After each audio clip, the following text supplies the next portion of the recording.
Hey, good evening. This is Wilfredo Aguilar bringing you the word of the day. Today we're going to talk about um, truth. Truth.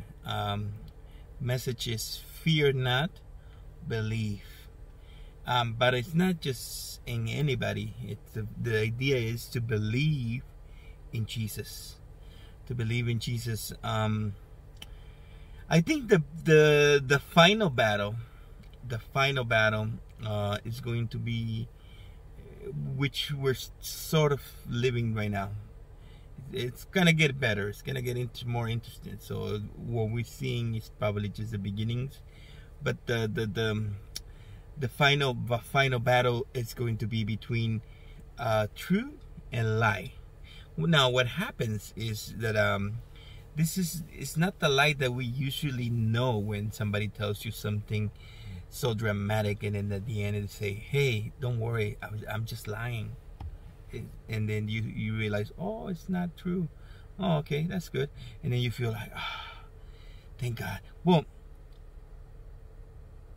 if there's no truth, if there's no manifestation of truth, then the lie itself will be the final stuff. And that's kind of the scary part of the lie that we're going to be talking about, where if Jesus doesn't come through for you, and if not because he doesn't want to, more because we don't believe in him. Sometimes we say we do, but there are points that come across where you tell the difference. You tell the difference with the scenario that is happening now in the U.S. with the elections. You can tell. Like, I used to thought that everybody inside of the Christian world was the same, and then I realized, wow, people that I thought that were outsiders actually are synchronized with the right side, and people that I thought, okay, that were important before, I used to hear their messages, and now I'm thinking, wow, I wasted my time. They're not the real deal, and that's kind of like the thing. So this miracle that Jesus does, it's the real deal. It's almost like a constitution. I feel like it is like a constitution of miracles that stamps what the truth is all about. It's going beyond that point where you think, okay, I know it's not gonna happen, and all of a sudden it happens, and you're deep into it, like the sisters. They say, hey, it's not, our brother is sick, but it's okay. We know Jesus, and he's gonna come down and heal him. But Jesus wanted to glorify himself, and he just waited, and the lie took over, and not only was he sick, he ends up dying. Not only he ends up dying, they end up burying him in like 3 days, and then Jesus shows up. So it's kind of like the lie was already working, and see, the thing is Jesus is an expert in having breakthrough over lie. If he didn't have truth, he would not be able to get back to life. He would have been held on dead. Dead would not let him rise up again, because he will keep him. And that's the lie. That's the lie.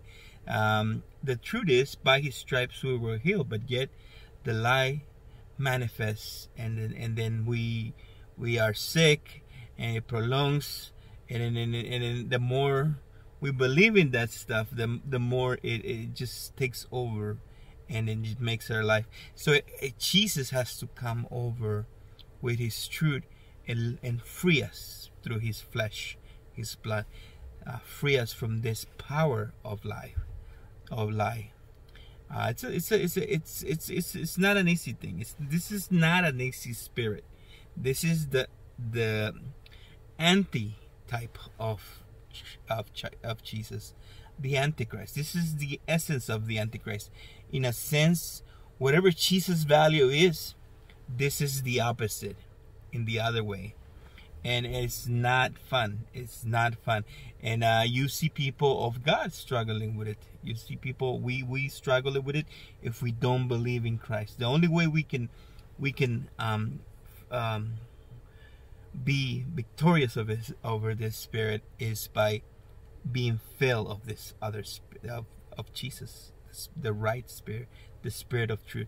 So we'll see an example of what it means, of how Jesus acts and does a miracle that, to be honest, it's one of those miracles that leaves me in awe. I mean, Lazarus was was an awesome miracle, but this one, it's I like his approach on how he goes about it and does it. So it's a very, very, very interesting miracle. And so Jairus, we probably heard of it. He was a synagogue leader. His daughter was sick, so he wanted Jesus to come over and heal her, just like the sisters. And things happen along the way as Jesus goes to try to heal her. Things happen, delays happen, and it comes to a point where his daughter dies.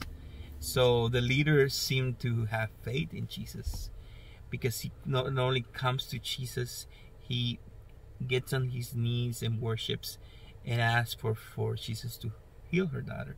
So he believed that Jesus was a Messiah.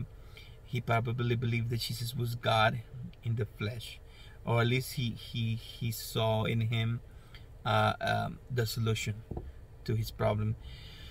So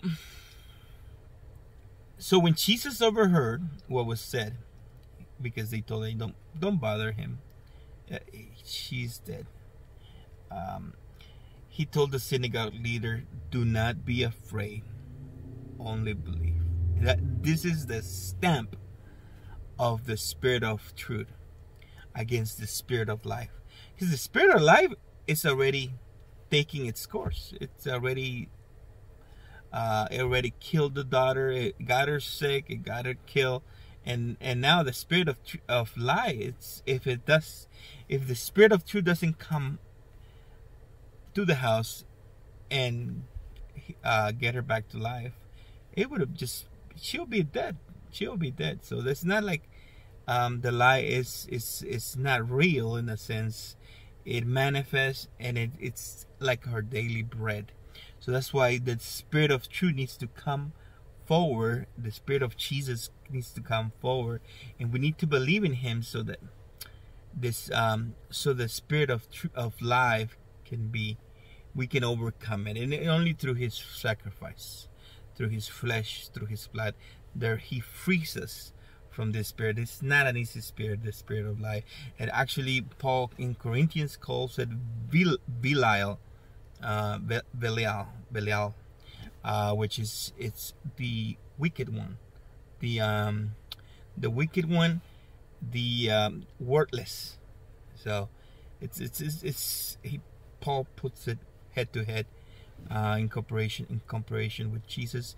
So if we know Jesus is the truth, we know this is the lie spirit, and it does crazy stuff. So, but Jesus tells Jairus, do not be afraid, only believe.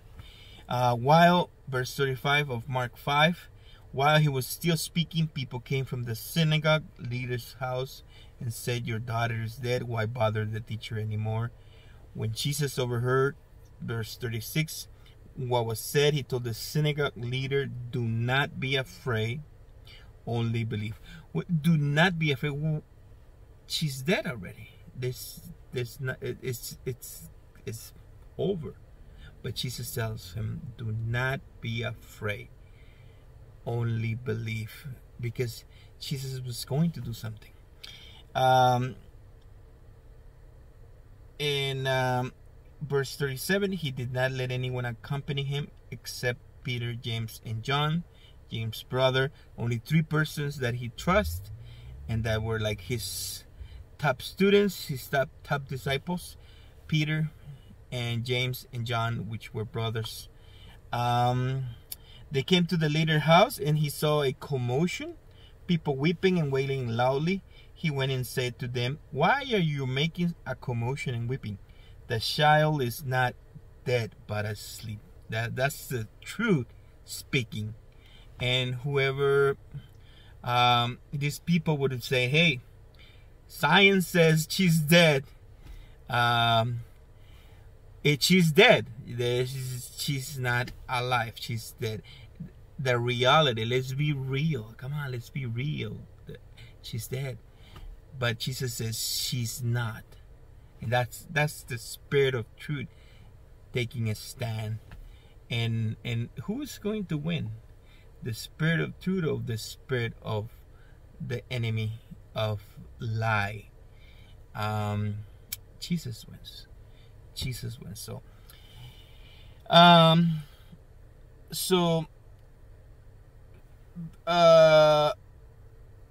Verse 38, they came to the leader's house and saw a commotion, people wailing loudly. In verse 39, he went in and said to them, "Why are you making a commotion and weeping? The child is not dead, but asleep." Verse 40, they laughed at him and put them out, and he put them outside. He took the child's father and mother and those who were with him and entered the place where the child was. Then he took the child by the hand and said to her, "Talitha cumi," which is translated, "Little girl, I said to you, get up." He speaks the words that created the heavens and the earth. He speaks truth and the child. And this is verse 42. Immediately the girl got up and began to walk. She was 12 years old. At this they were utterly astounded. Then they gave them strict orders that no one should know about this, and told them to give her something to eat. It's almost like when they come back to life, they experience resurrection, they're hungry. Their system, their flesh is hungry, and they probably gave her something to eat. But this is interesting because reality, science will tell you she's dead, it's done, but not the knowledge of God. The knowledge of God is different. It's the truth. So we are now in a battle between truth and lie. These are two different spirits. And the spirit of truth is the one that wins. Jesus resurrected at the third day. He died for us.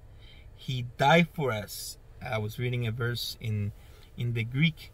It says that the enemy came, not the enemy, the thief came to rob, kill, and destroy. But the word kill says that it's in the Greek, it's a verb, and it means to sacrifice. The enemy wants to sacrifice you. That's what spirits do. They love destruction. That's how they get fed. That's what they makes them more powerful. The destruction of you and me. But Jesus did not come to sacrifice us. He came to sacrifice himself so that we could benefit. We could become powerful through his sacrifice. And we could live and have abundant life. That's a big difference. Big difference. And this is the truth. This is how this little girl was able to get back up. And those people that were laughing at Jesus, they probably didn't laugh after that.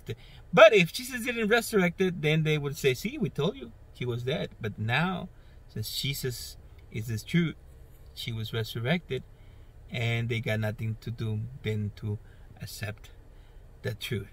And that's really cool how when truth comes forth. So that's the message for today. Fear not. It's gonna look dead. It's gonna be dead, but believe in Jesus. Believe only.